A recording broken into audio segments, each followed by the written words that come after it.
What's up, everybody? Hello. Welcome back to the Love and Rice podcast with your host, Aunt Ma. I'm your other host, Christina. And if you guys are new to this podcast, make sure you guys subscribe and follow us on all podcast platforms: Spotify, Apple, Amazon, iHeartRadio, also on YouTube and Amazon.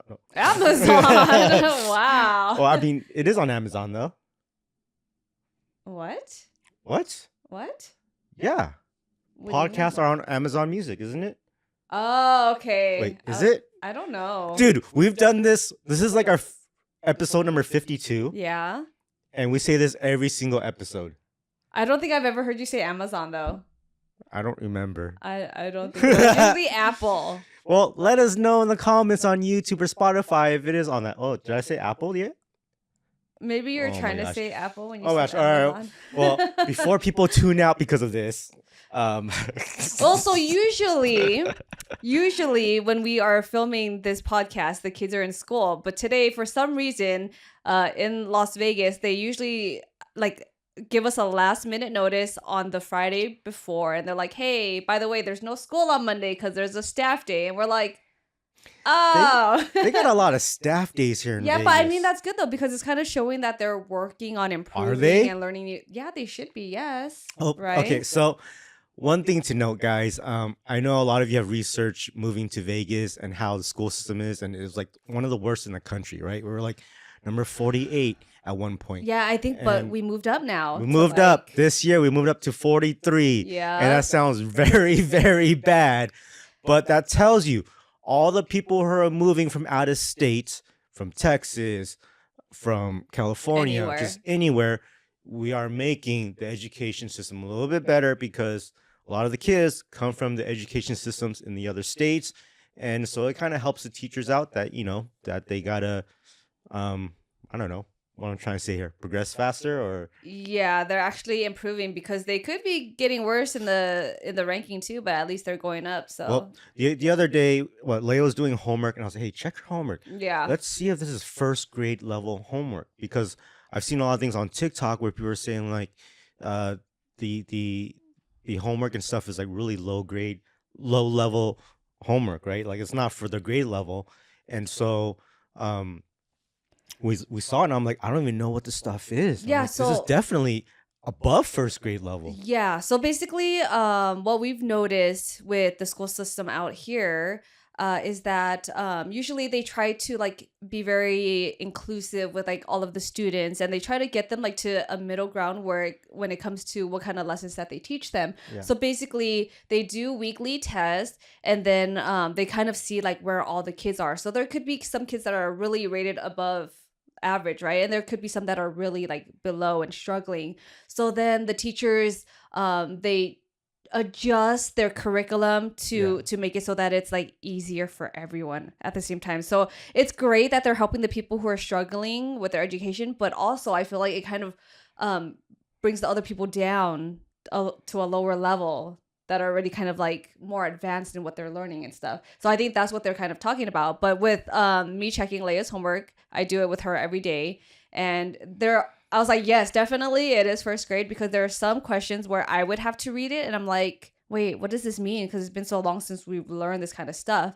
And then they're actually reading full on math sentences. They have to be able to draw things to illustrate what it means. And then they also have to write an equation to that math problem. So I feel like it's pretty good for her age. They're definitely brain busters. Yes. Yeah. Well, now are we ready to go on to our episode? Yep.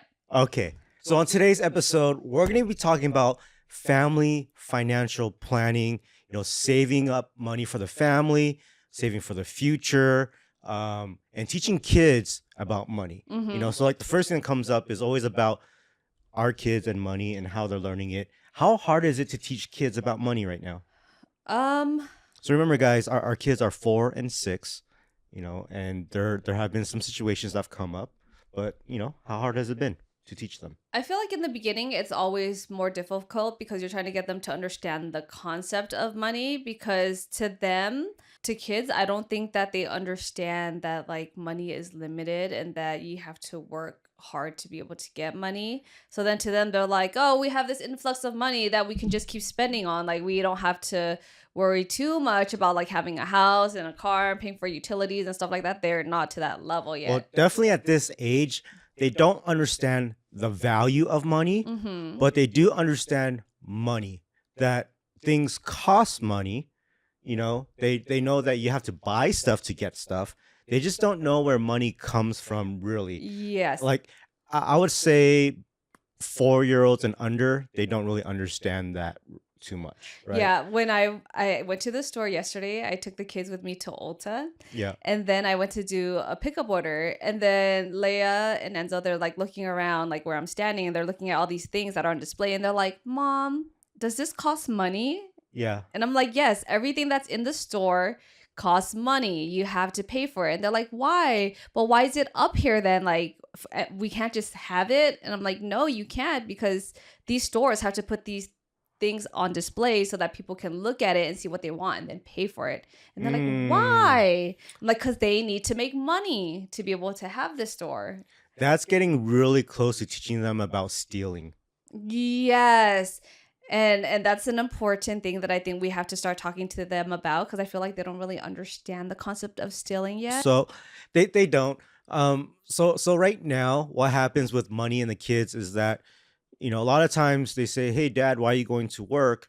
And a lot of times I don't like to say I'm going to work, because I don't want to be that dad where all they remember is, "Oh yeah, my dad's going to work. All he does is work all day." So I tell them like, "Yeah, I'm gonna go give keys to this person for their new house, or I'm gonna go meet this person for an inspection on the home, make sure the home's okay."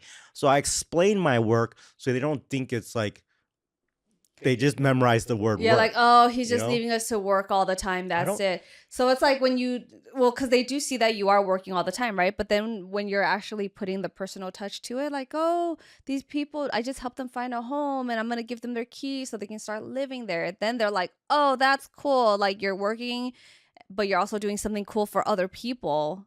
And they realize like, oh, you're not just leaving us just to generalize work. Yeah, it's like, just helping. yeah, I'm really helping exactly. people. Yeah. And so, you know, they ask, "Oh, why do you have to work, or why do you have to do these things?" And I explain, "Well, these people need homes and things like that." Okay. And then I say, "Well, I also have to work because we have to pay for this house. I got to pay for your toys that you want, your food, you know, your school, everything, like the books that you have, right? Everything that we got to pay for." And they're like, "Why?" You know? And so now we got to break it down for them. And so now they know that things cost money, Mm-hmm. you know, but we're like little by little, like our 6-year-old now understands money more than our 4-year-old. Right? Yes. The 4-year-old still doesn't really understand it too much, right? So some ways that we've taught our kids about money is, one, they have a little piggy bank. Both of them have a little piggy bank, and they find money around the house, lose coins, lose dollars, and they put it in their piggy bank, right? But they don't just take it. When they see it, they're like, "Hey, there's this dollar bill in this drawer. Whose is it?" I'm like, "Oh, I don't know. It could be mine or Dad's. I'm not sure. Why don't you ask him?" And then she probably will ask, and then she'll say like, "Oh, can I have it?"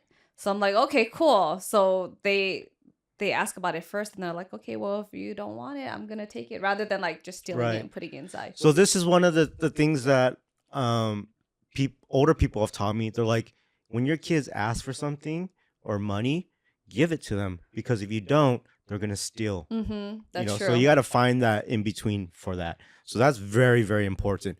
But you know, having a piggy bank, you know, this is how much they don't know about money and saving. Because I said, when you have this piggy bank and you put your money in there, never ever open up your piggy bank. Leave it in there until the day you need the money to buy something. Yeah. And they're like, okay. And then within 10 minutes, it's opened. All the money's all over the floor. It's up somewhere in one room, up in another room. They're And I'm just like, playing oh with my it. God. Yeah, and we're like, "Hey, where's your money? Where did you put it?" "I don't know." Like, what do you mean? Didn't you just have this conversation with Dad like 20 minutes ago to keep it in your piggy bank? They're like, "Oh, I didn't know." Like, Yeah. to them, they think it's just fun and games right Yeah. now. Yeah. So we're slowly, you know, we've introduced the piggy bank, and what they put in there also is like, sometimes in our culture, right, we get red envelopes for birthdays, Chinese Mhm. New Year, Christmas, things like that. and so they'll get red envelopes from our family members, and so you know they will put that in their piggy bank now as well.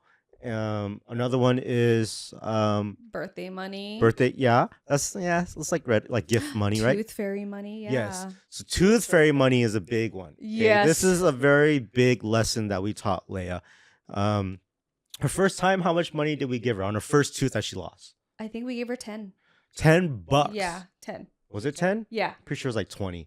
No, I think we decided on 10 because 20 was a lot. It is a lot because Yeah. I thought that's what you wanted to give her, right? I think initially I did, but I was like, oh, 10 is like the middle ground and that's fair. I was like, I wanted to just give her coins. I wanted to work her way up from coins to dollars and stuff. I didn't want her to get like a big $10 or $20 bill and then expect that every time. Yeah. Well, I mean, she kind of was expecting it, but we kind of had to get her to understand because then we've had this conversation and she's like, oh, well, you know, for the first tooth, I had 10.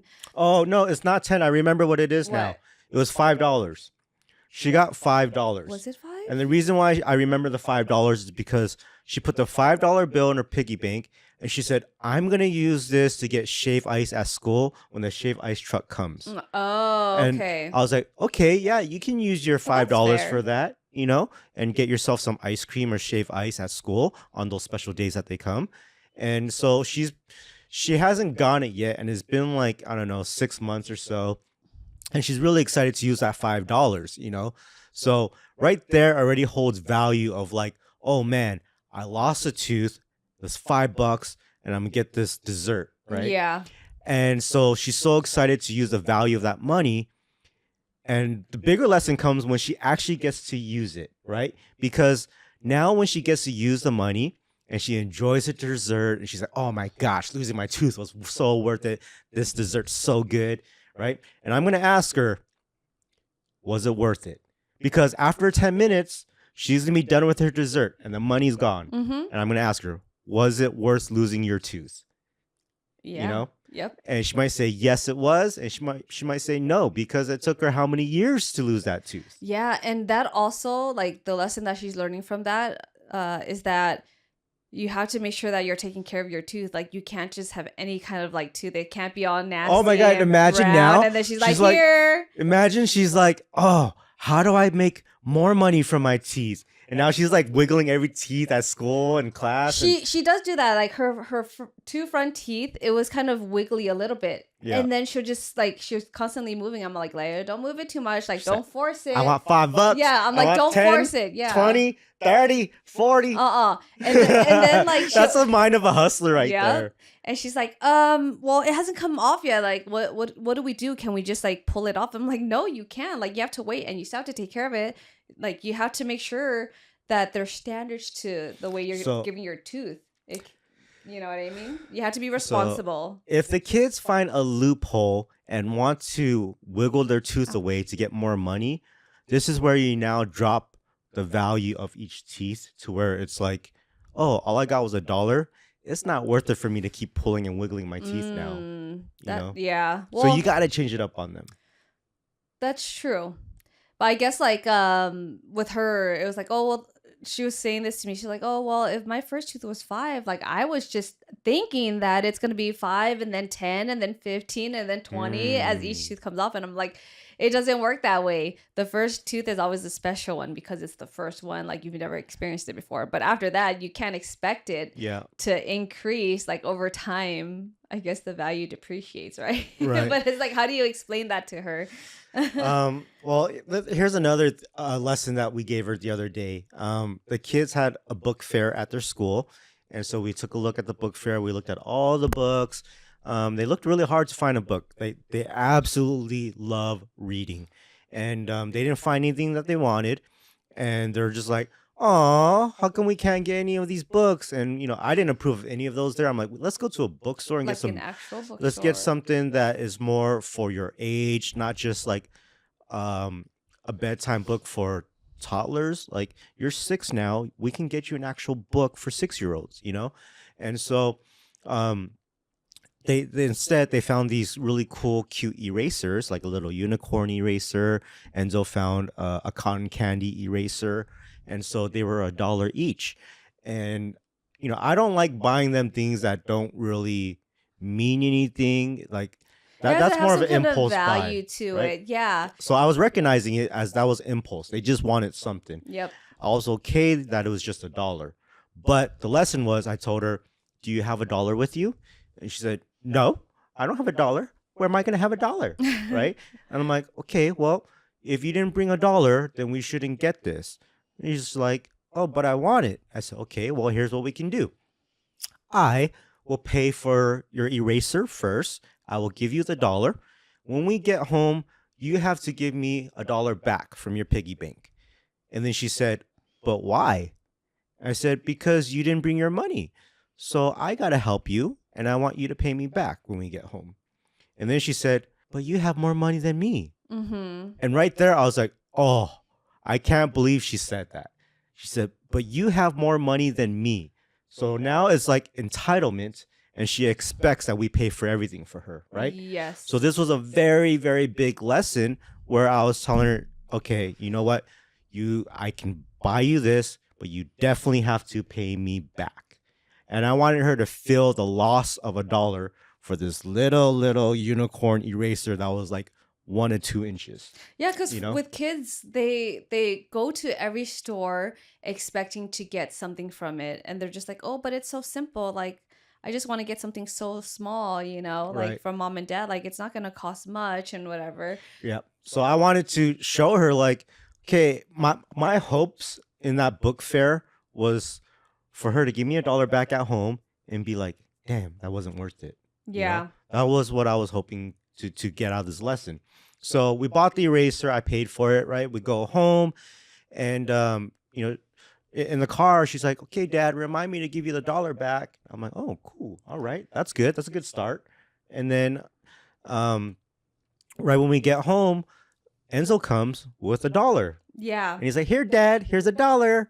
And he knows nothing about money really. He just knows how to trade, right? Yeah. So usually there's a bunch of other responsibilities that we have to do like right when we get home. But then the whole time the kids were both like, "Oh, remind me right when we get home. I'm going to go right upstairs. I'm going to go to the piggy bank and I'm going to get my money to give to you." Yep. So then that kind of like it shows you that they're like, "Okay, this was It's very actually important, worth it." Yeah, and right? I have to honor it because I promise you I would give you your money. So after Leia saw Enzo give me the money, she's like, "Oh yeah, okay, here, Dad, here's $1 from me too." And she's looking at her piggy bank and she's like, "Wait, which one's $1?" There's a $5 bill in there, there's a dollar bill, there's coins. It's like, which one is it? So now I'm teaching her which bills are which, and Mhm. I ask her which one is the one. She's looking at them. So, "Oh, this says one, so that's a $1 bill." She gives it to me, and I was like, "Thanks, Leia. Now, was it worth it? Was the eraser worth this $1?" She's like, "Yes." And I was like, "Ah, okay, sure." She's so happy about the eraser, Yeah. and that's fine. She's still a kid, so she doesn't understand like, oh, that was a waste yet. Maybe if it broke right away or something happened to it, then she would understand the loss of that $1. Yeah, and I think I was okay with that because first of all, it's $1, but at the same time, it was something that they got, even though it was a little bit impulsive. At the same time, we were telling them like, "Hey, like I know it's a cute eraser, but you also have to remember to use it." Yep. Put use of it, and then it's also those ones that like come into pieces so you can kind of put it together like a puzzle. So I'm like, if you have it, she's had it before, I'm like, you can't just lose it and take it apart and like Yeah. forget about it. That was something we agreed on before she bought it. I said, "You have to use this eraser," and she said, "Okay." So, after she gave me that $1 and she said, "Yeah, it was worth it," and I was like, "Okay, Leia, you know what, Leia, you can have this $1 back." And I gave her the $1 back, and she was like, "Why?" And I Yeah. was like, "Because I want you to have the $1 back." So she got happy. She put it back in her piggy bank, and that was it. Like, I don't want my kids' money. You know what I Right. mean? But But a I lesson think has to be taught. I think there's gonna be some lessons where I'm not gonna give her the money back. Mm-hmm. Like I have to take it from her. You know what I mean? For Yep. her to really understand it. So there was another time, I think it was like clothes. We're at Target or Walmart, and there's some clothes. Oh, it was Old Navy, I think. And she was like, "Can I buy this? Can I buy that? Can I buy these clothes?" And they're like $10, $20, and stuff like that. And I was like, it was like $30 or $40 worth of clothes that she gathered, right? Probably more. And I was like, hey, Leia, do you know how much all these clothes are? She's like, no. I was like, this is $30. And I was like, how much, and she didn't understand what the $30 meant, or how hard it is to earn 30 bucks. So I was like, hey, how much money did the tooth fairy give you? And she's like, $5. Okay. I was like, you know what? You're going to have to lose 6 teeth to get all these clothes. And she's like, what? So at that moment, she understood how much value her teeth were. Like, did she want to waste it on all those clothes that she picked up? And then she also understood the whole process of it too, because how long does it take? How long would it take to lose 6 teeth to be able to pay it off? Yeah. So it's really like trying to get down to their level and making them understand that, But I've also done some stuff with them in terms of like really trying to save the money. So we've taught them right now. We're teaching them how to use money. Right. Prior to that, before they were old enough to buy stuff, I was trying to teach them how to save and invest. Right. Yes. So like I forgot what I was trying to teach her, but I was like, she gave me $1.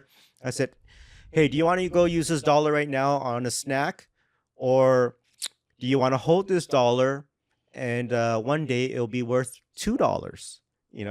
And she's like, oh, I want to save it and I want to make $2 out of it, And so I haven't figured out yet how to make investing work for her visually, but just the concept of that instead of buying something for $1, she can save it and make $2, accumulate $2 like an interest. Yeah, well, you're talking about investing. They're probably a little too young to understand that. Like, it's good to give them the general like understanding of it, but I think the savings and investing is more on us. But then I think it's more so of like teaching them that, like, do you want to use this $1 now on just this whatever thing that's not like, it's just something that you just want just to have something, right? Or do you want to save it and get more money where you will have like $5 or $10 and then you can get like a bigger prize? And that's kind of what we're doing when we're doing like a reward chart with them, because they would get rewards after getting a certain amount of stars. And we're like, okay, well, do you want to get this ice cream, or do you want to save that value and put it into the next prize that you get and then get like a Lego set or something, So it's like trying to teach them, like, do you want to spend the money now, or do you want to save it and build more and get something better? Do you remember what they said? What? I want the ice cream now. Oh, yeah. With kids, they want that like reward, that instant reward, rather than like long term. But there were a couple times where she did want to save for something better. Yeah. And I feel like until they're maybe, well, she's almost there, right? She's gonna be 7. I feel like, at 8 years old is when she can start understanding money more. And this is where I would really put investing in her. I want to look up like a CD account for a kid, right? I don't know what the minimum is.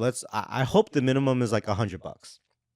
And I hope by 8 years old, she'll earn $100 by then, from today till then. And I want to go with her to the bank, give the $100 to the bank lady to put into a CD account, and then show Leia on the phone, here's your $100. In 3 months, your $100 will make 4%. And then see how like, oh, wow, now I have $104. That's cool. So it's like, I want to teach them those kind of things on how to save and invest. But we're almost there. Yeah. I think she's probably at the age where we can start trying to get her to understand money more by like having more responsibilities, having her do chores now. Well, how did your parents teach you? Did they ever give you money for allowance or for chores? Yeah, like, so for me, it was very different, but my parents were teaching us about money. Back then, with grades specifically, like when you got money for grades? I got money for grades, not much, but it was basically for every A that I got, I would get a quarter. So it wasn't much, but it also taught me to like work towards something, because there was some kind of incentive for it, right? And where I would benefit from it. Like, how old were you to be like, yes, a quarter? I don't remember, but I was still like, cool, that's awesome. Like, I'll take it, you Yeah. know? Yeah. So it's kind of like getting an allowance, right? So it's like, I'm already going to try to do well in school because that's like what I want to do for myself. And then, like, also, like, cool, I get to, I don't know about you, but I used to get excited about showing my report card to my family. No. Oh. Yeah, like I'd be like, okay, it's report card time. I'm ready to bring it home to show them. Yeah. And I'd be like, oh, cool. I have 10 A's. Like, give me my 10? well, as an example, like I There's have only 5 like, A's, you yeah. know, give me like my, I don't know, Damn. $1.25, you You're know? you're going to two schools at the same time, getting two No, it report was cards. just an example. God. All right. Well, yeah, no, I think my parents did that to me for one semester, and I don't remember if I ever got money for it. Oh, Yeah. I remember because I was like, oh, it's a quarter, sure, you know? Yeah. But I was like, I guess I'll just take it. That's fine.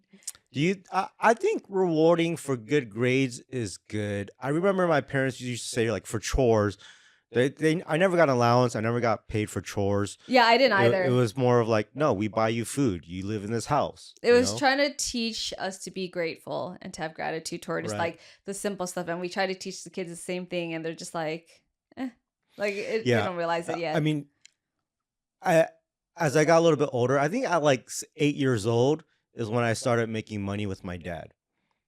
He was a contractor. He had his own construction company, and it'd be him.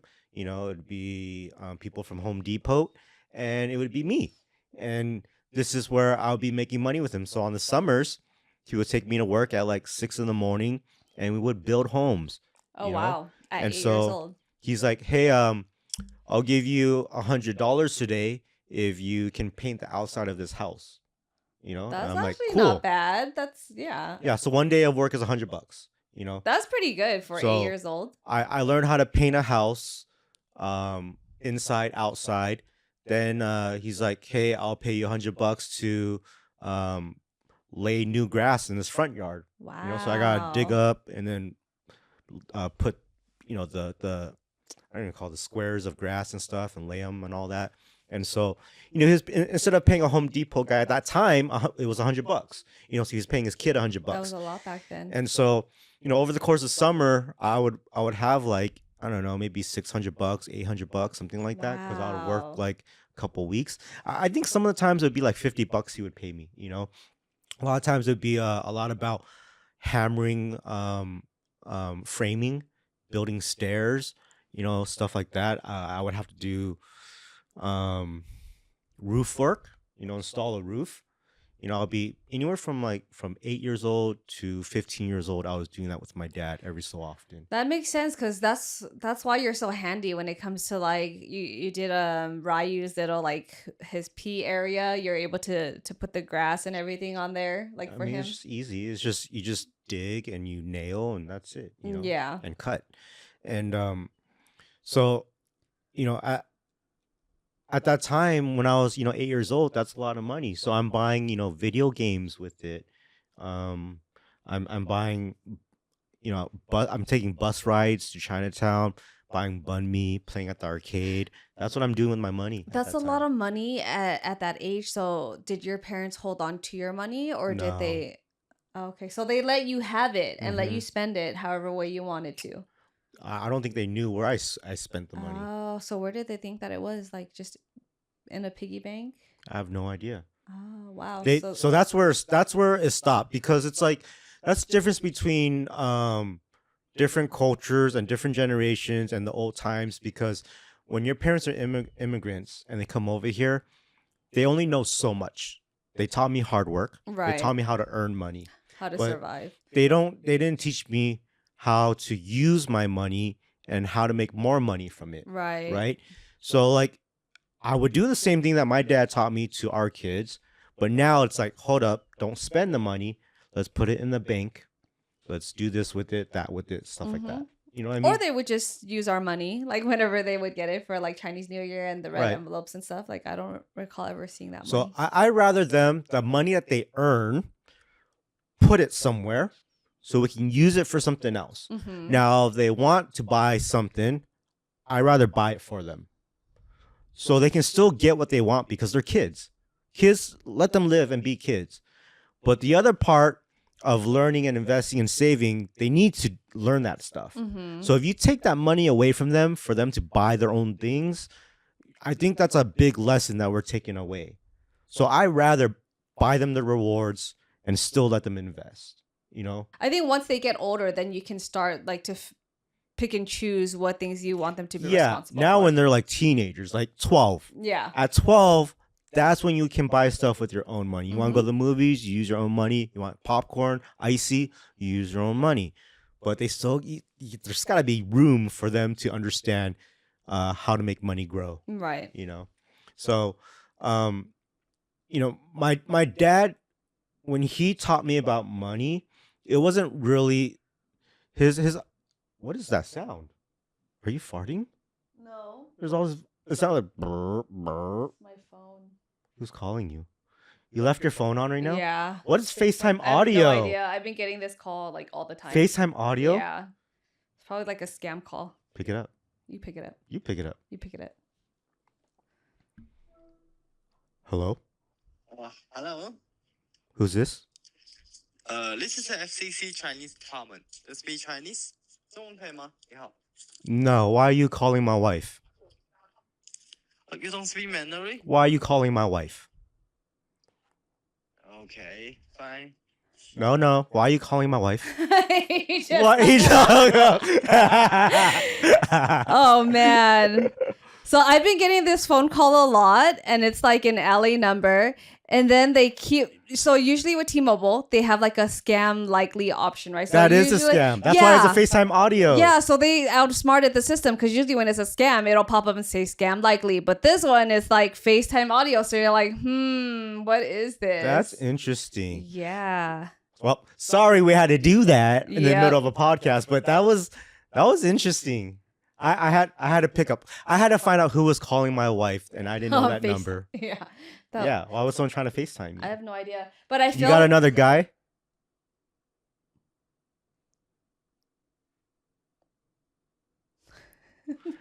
Dead I'm silence. just kidding. Dead. I was trying to see how you would respond to it, but I was also trying to think of a comeback and I couldn't do it. I have enough trust in my wife to not even have to have worries. Yeah, I don't. So I don't care. Yeah, I think usually we will put our phones on airplane mode, but at the same time we like to keep it on now moving forward because in case we get emergency calls. Well, yeah, there's a lot of emergency calls. We got a lot of family emergencies, and you know our family's getting older. People are not in good health, and then the kids are in school, so we kind of have to have our phones nearby in case something school is about to call. Yes, but I think also it'll be fun like if any calls come in, like whoever it come. Well, I don't know if for you because like people call you for work stuff, right? But like if we answer each other's like scam calls and stuff and just like try to mess with them. Like I see a lot of videos of people. There's one person specifically, and then she'll like answer scam calls, and then she has like a crazy voice where she sounds like an automated like voice system. And then she'll be saying all this crazy stuff to them, and they're like, I like that. yeah, or she'll be like, oh, if you want us to charge your card, please say what? And they're like, no. And they're like constantly like trying to, yeah, it's crazy. Like we should just do that from now on. All right, you do the next one. Okay. I hope no one calls. All right. What were we talking about? Oh, okay. So going back to my dad teaching me about money and you know, working since I was a kid, what he was doing was, one, it wasn't child labor, well, maybe, but it was more about the lessons because it's not like I got everything done fast. He could have paid someone else to get it done faster and the same amount of money, right? So, the other thing was, it wasn't really about the money that he was teaching me, because if it was about the money, he would teach me what to do with the money after. Right. Right. So it was more about, this was like maybe 5 years ago, you know, I was 35, and my dad taught me, you know, he's told me this specifically. He said, you don't know how hard I tried to teach you about hard work. He's like, it took so much work for me to teach you that, you know? And I was like, oh, that's why when I was a kid, I worked so much. Mhm. That's why I did so much every time, and why I do it now, you know? So that is like coming from immigrants, that's the most that they can teach you is hard work, Right. you know? And so I'm very grateful for that. I wish I got the other part about how to manage money and stuff like that. But now that we understood it for our generation, we can now teach both of those to our kids. Right. You know, so there's a lot that needs to be taught. It's not just hard work and making money. It's what to do with the money, how to do it, and what you can do with it. You know, and that's one thing that I wish I was taught. Well, I think our parents are learning at the same time too on how to invest and stuff like that. Because usually with our parents and that our generation of parents, like they did everything like the old school way, and It was also the stubborn way, though, you know, because they would have friends tell them, "Hey, you should open up these investing accounts for your kids," and they're like, "Nah, no." They don't want to hear it. Well, I know? think because they wanted to be able to have that money there because they knew that like if anything were to happen, they're like, oh, they'll have it right there. And can you really trust like banking institutions nowadays with holding on to your money and stuff? Like you just don't know what's going to happen with it. So I think for them, they'd rather keep it safely on them if they need it. And yeah, I feel like they would always just hold on to cash for some reason. Or like when it came to, I don't know, with us like trying to understand investing and getting loans and like paying interest to have money so that we can try to make more money, right? Well, they know that. Well, I mean, my parents. That's how they all got businesses. Right. Well, not with my parents, I don't think. But for them, like they would rather just borrow money from family members and not have to pay interest to like an institution. See, this is what's crazy. In the Asian culture, a lot of people borrow money from their parents and family members to open up businesses because instead of getting a loan from the bank, they want to save the interest money and get it from family and stuff like that. And that's such a normal thing with Asians, right? But my parents, they didn't have that help. My dad came from China. He was homeless. My mom, went to marry my dad and didn't have, everyone's support. So they were on their own, moving to a different state or somewhere very, very far away. Right. And so when my dad wanted to do all these businesses, he had to get loans from the banks. How did he know how to do that? I don't know. Maybe he talked to people, but he went that route, right? Of doing the white man system of going to the bank, get the loan, do a business, pay that loan off. And so now when it comes to our times, our parents are like, hey, you want to do something? Here's a little bit of something to help you out so we can do some business or whatever, right? Right.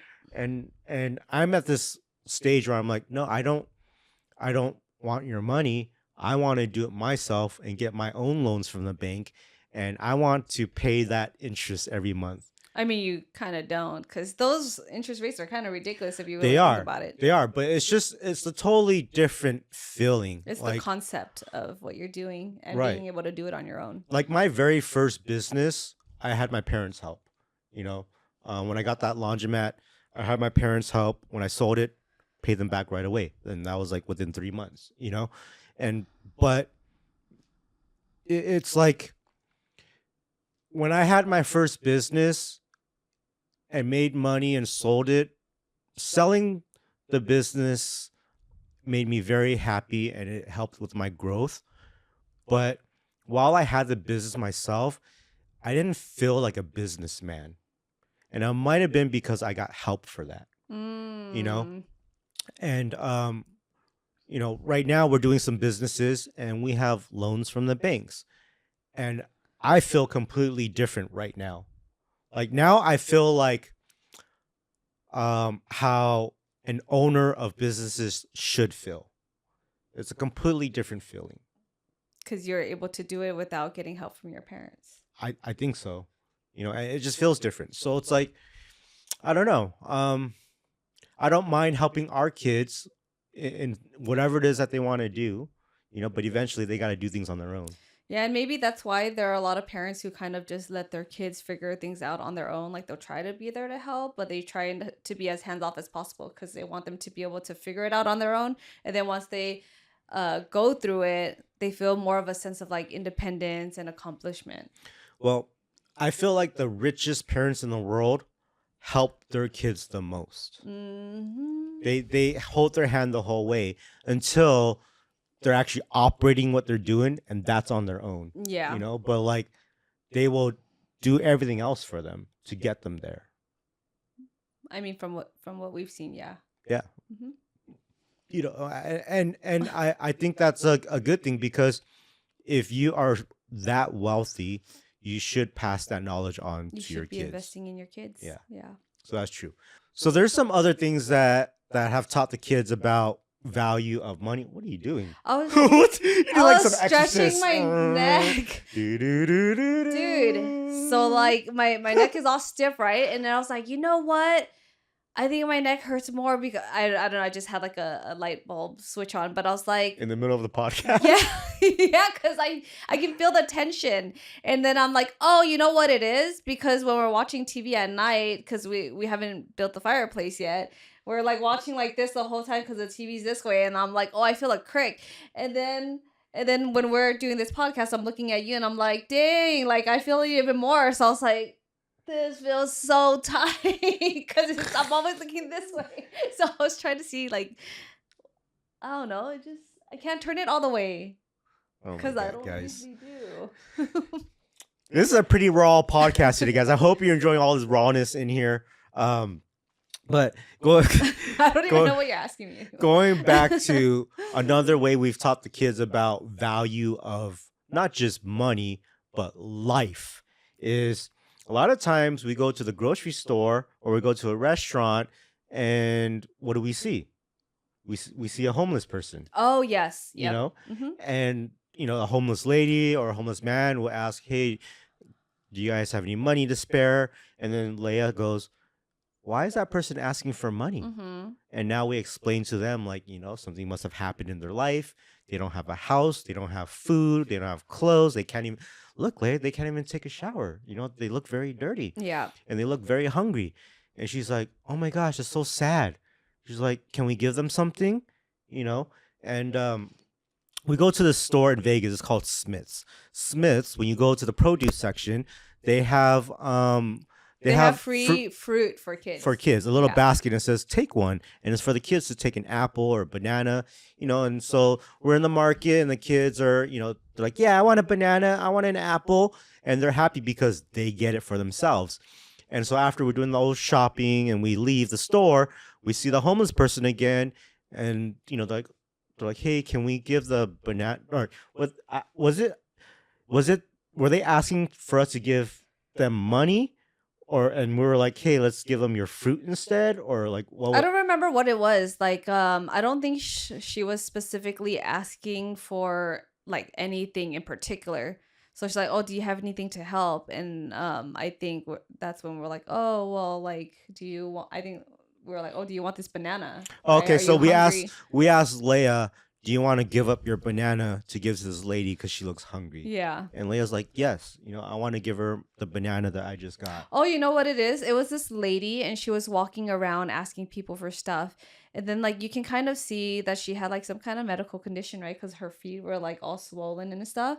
And it was hot outside. And I think we were walking to the car. And then I was like, oh, she's coming to us. Like, what do we do? Because usually I'm like, oh, like keep the kids close because we don't know who's coming around, right? And then I was like, hey, Leia, like if she comes, like I think she was asking us about it. I'm like, oh, if she's hungry and if you want to, like, if you want to give her something, you can. And that's where she's like, oh, can I give her the banana? Yeah. You know? So, like every time we see a homeless person now or someone begging for something, like she always is like, hey, can we get something and give it to them? Yeah. Or sometimes she didn't understand either, like, oh, well, why can't we just give them money? And I had to be like we don't know what they went through, but also like we have to teach them to be more careful with Aware. what they do with their money. Yeah, they have to understand, like, we can't give money and food to every homeless person, Right. because sometimes they might not be homeless or whatnot. Or they might be Sometimes using it for drugs and alcohol Right. and other things. I was like, Leia, we have to understand what we think they're going to use the money for. Mhm. If we don't think they're going to use the money for food, then we're not going to give them money. Yeah. You know? And she had to understand, well, why not? You know? And we didn't go into drugs and alcohol and stuff like that Right. with her. But do you remember when she gave the banana to the homeless lady? Was she happy? She was happy. Or sad? She was happy. Like, she felt bad, but she was also like, oh, like, she still brings it up. Like, every time we would go to Sprouts or Smith's, right? She's like, oh, do you remember that one time when we gave the lady the banana? Mm. And she talks about, like, how rewarding it felt for her to actually give something to someone else that needed it. Wow. Yeah.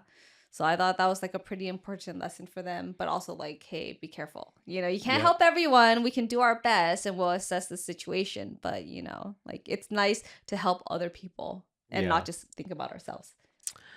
Well, I think this teaching them is I want to keep doing what we're doing. Obviously, as they get older, the angles of everything changes. Mhm. There's more things to be aware of per situation, and that's what we have to be mindful of as we keep teaching them as they grow. Yeah. So, I hope you guys enjoyed this episode. I really enjoyed it. I loved how we talked about, just everything here. If you guys loved it, make sure. You okay? Ow, bro! Jeez. It's like, That sounded so intense. why'd you hit me I was so trying to hard? help you get it out. But why so hard? Because I think I got it out. You stopped. Yeah, because now I It feel worked. pain. See, it worked. Oh my god, guys! All right, I should be doing that to you. You're the one who got the FaceTime audio. But you just heard. He was like, oh, you don't speak Mandarin? Oh, Yeah, that's a trick. okay, That's a fine, trick. fine. Yeah, no. That was someone that you knew, and they're It was tricking. someone that I knew. They would have just hung up. They wouldn't have outed Oh. themselves. That was a great way to scam me. You guys got me. All right. If you guys enjoyed this episode, make sure you guys follow us on all podcast platforms: Spotify, Apple, Amazon, Google, iHeartRadio, and YouTube. Also, we're on TikTok and Instagram. So make sure to follow, like, comment on everything, guys. And we'll see you next time on Love and Rice. Ooh, we almost did the same thing. Bye. Bye.